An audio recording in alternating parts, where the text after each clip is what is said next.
Hey, what's up, everybody? HTG Brian back with some more Funko Fusion. We're still rocking our way through Jurassic World. This is level 3 story, Giga Bites. I love all the sort of funny names or puns that they use for the levels. It's pretty sweet. No trophy achievements found in this, and as we already got the battery for the Jurassic World, there will be no proto parts found.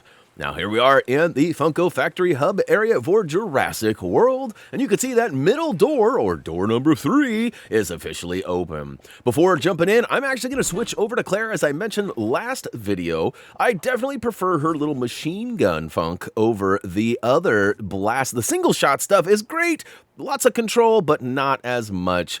I don't know, I just like the choo more than the pow, pow, pow. You can decide which one works best for you, and as we join into the level area here, we're going to go ahead and smash and grab a bunch of vinyl, because I felt it was probably important to recommend a green health soda. Now, as you can purchase one before you leave, I thought that'd be good. Now you might notice I already have one. Why are you doing it again, Brian? I just wanted to show you guys it was indeed possible. $17.50? Good Lord, that's a lot of vinyl. We'll go ahead and craft that and flip the switch. We are out of here. Head down the hallway and open the first chest. If you didn't find enough vinyl up top to buy a health soda, you should have plenty now. When you're ready to roll on, go ahead and target the 4 locks, preventing the door from opening, and get ready for a battle like you've never seen. No, I'm just kidding. It's just a few guys waiting behind the door for us. Now, I've seen some complaints online about this game being too hard. I have not found it that way so far, but I've been pretty limited in my gameplay, so I'm being optimistic moving forward. And there is a lot of guys, but if you retreat while you fight, you will find that it is way more delightful. It's just not as I guess, stressful. Maybe that's the word I should use. All right, grab the battery, turn around, slap it in the old charger. Once it's charged, pop it like it's hot, and drop it into the terminal, which should open the door. Don't forget to grab that vinyl before making your way out, and booyakashow! Now you might see why I recommended some health. There are lots of flames. You got to go back and forth and back through here, so it is recommended that you do have a little bit of soda on tap, just in case you need to repleter that meter. Now, over in the far right corner of the next room, there is like a tube. Oh, wrong game. Baby Super Mario Bros. And us dropping through the tubes. Once you take out those baddies, use the bounce pad to get up top on this ledge, and the goal is to grab that wheel. We're going to take that wheel and take it back to where that fire was. You actually need 2 of them. The first one is right here. We're going to snag it, make our way back through those flames, and of course apply it and turn it on. Then we're actually going to return back to this area and move the bounce pad and jump up on that other upper balcony and grab the battery. That battery will allow us to open this door straight in front of us, because if you take the battery out of this spot, it'll actually close the door on us. So you need 2 batteries and 2 wheels to complete this area. And we've got 1 battery, 1 wheel, so we are officially halfway done. I'm going to hold my breath there. Holy cow. That was a little bit of a close one. I'm trying not to die, but I'm also trying not to use my drink, because we do have a boss battle coming up that you might find use for the drink as well. There is a heart during the battle, so there's lots of health. I wouldn't stress about it too much, but, you know, being that there are complaints of this game being a little bit overwhelming or maybe difficult, I just wanted to stress that there are ways to kind of prevent that, including heals and retreating while you're fighting. Those are my 2 tips. All right, we've officially got the battery. We're moving down this flamey path here. Be careful and patient. Oh, I don't even take my own advice. It's hot, hot, hot, hot, hot, hot. All right, we'll take it. We got to charge the battery up, so pump it up. Once you get it all boosted, we'll take it. And, you know, I wondered too, like, can you pull it out when it's half full? It does not allow it. So there is really no time frame on the battery that we've seen so far, but you definitely need it fully charged. Once that door opens, another group of baddies comes to attack us. Alrighty, those guys, and last but not least, we got a Dilophosaur in there that needs to be taken down. So watch out, he's going to ink you. On these guys, I do find that slowly progressing and shooting at them sort of eliminates the possibility of being hit by their ink or whatever yuck they're spitting at us. And if you stand back in one place, it sort of hits you every time. But anyways, we'll go ahead and open the chest after taking them all down. And look at that, we've got the second wheel. So we are ready to get on out of here. We're actually going to place this in place. Make sure that once you place the wheel on the wall, you actually use it by interacting and pressing triangle on PlayStation. Supposed to be Y on the old Xbox. Not sure what it is on PC. Here we go. We got another blue chest here. You can see still showing that we've already got the parts, but they're always good for some vinyl. All right, guys, cutscene.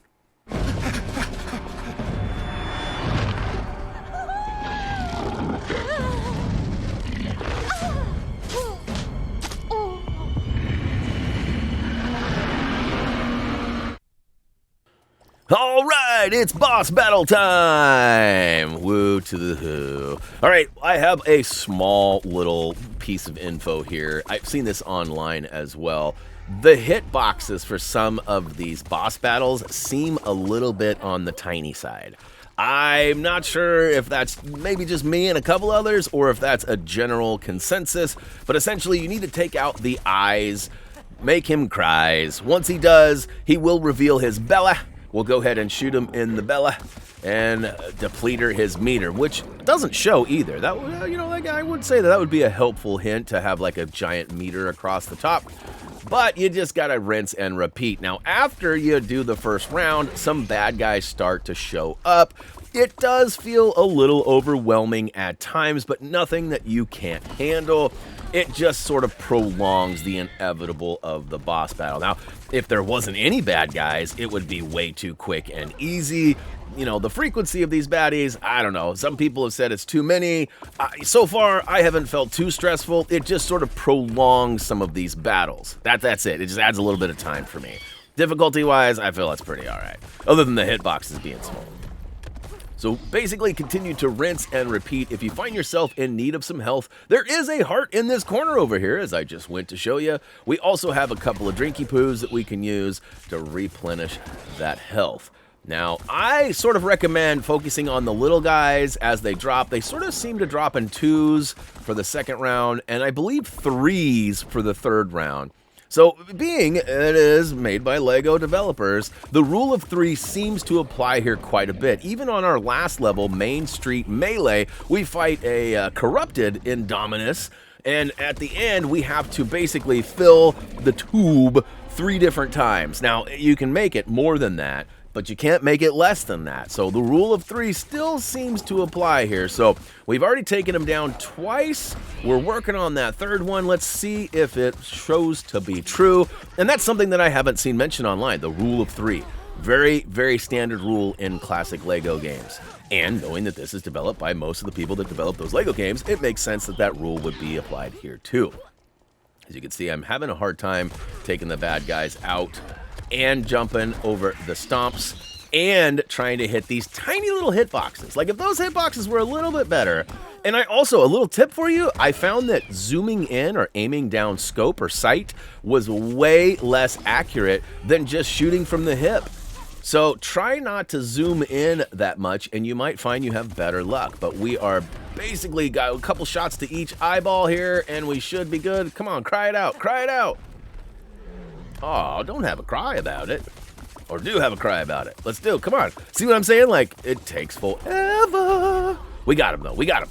So, second eyes into the cries. Now, there is this moment, too, where the further you go to the right to get to that angle, the more he moves. But eventually, he reveals that Bella. We'll go ahead and take it down. Pew, pew, pew, pew, pew. He is really having a... Oh, I need a tissue, buddy. But again, see, he's sort of just revealing his body now. He's still going to continue to do the stomp, but you don't have to worry about the eyes anymore because of the rule of 3. So that is kind of your health bar meter would be my assumption. And again, these hitboxes, I mean, maybe I got to be in a special spot to hit that one down low, but it's about every third. Okay, now I found a sweet spot. But you can see, definitely having the automatic gun here with Claire's machine gun, I guess we'll call it. It looks more like a sniper rifle if you actually look at the gun. but that automatic ability certainly helps. And look at that, booyah, ka-chow. Take out any remaining batteries, wait for him to disappear because for some reason he smacks you back. Grab that key, and of course, open up any chests, grab any items that you may have not grabbed yet, collect all that vinyl. You can smash a lot of things too and collect more, but ultimately just get the big chest, put the key in, and get on out of here. Yeah, see, you know, one thing I am wondering is, are we going to regret not opening any of the yellow chests, the gold chests? That may be something that changes throughout our story progression. However, for now, we're saving all of that stuff for later.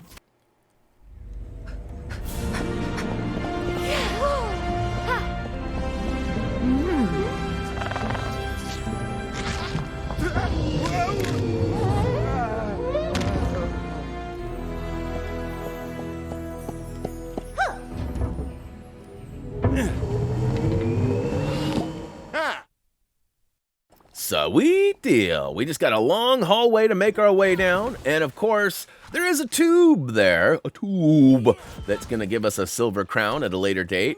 We'll have to have a bunch of vinyl to cash in on those. Most of those are like 25, 50, 75 or higher. I am just grabbing a few extra bits before we get on out of here, just because we are working towards that 5 milski. All right, collect the crown and check out the final totals. 0.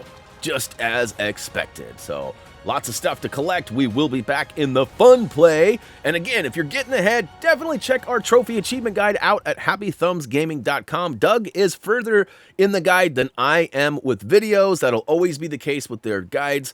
So definitely check that out if you are ahead of us. Now, you may be watching this in 2029.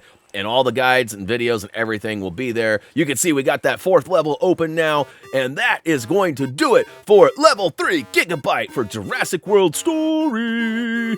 Hopefully you guys enjoyed this video. If you did, don't forget to click that like button. You'd be surprised how much that helps. Drop a comment too if you got something to say. Anyways, that's going to do it for me. As always, until next time.